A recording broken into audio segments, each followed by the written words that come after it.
Hi, my name is Ronald van Kleunen, CEO of AI Globeron, and I want to talk a little bit about chess.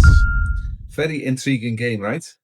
So I played chess when I was very young, but my first computer was an TI, not an AI, an TI, Texas Instruments. So you can see it here, but you had to buy games that were called modules, and those modules you had to insert it into that computer. Now, one of those modules was called video chess. And I have an emulator here, so you can actually see how it works.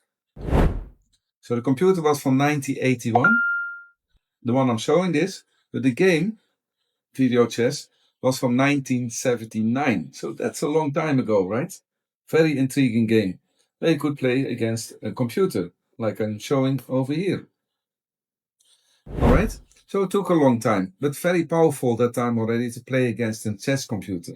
I was working for a very large company called IBM, and they built Deep Blue. And Deep Blue was a chess computer, not like the robots you see over here, but the computer was playing against the world champion.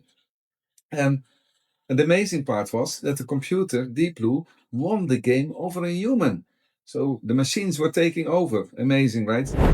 So I thought, now in the AI age, can we actually build an AI or a chess machine myself? So I used a tool. This is a tool called from bob.ibm.com, where with some prompting I could build a complete chess engine as well, where you play the moves against a computer.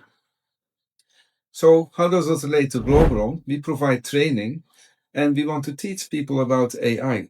So how you can use AI tools maybe to build a chess game like yourself, like this, or you want to build some other programs like that.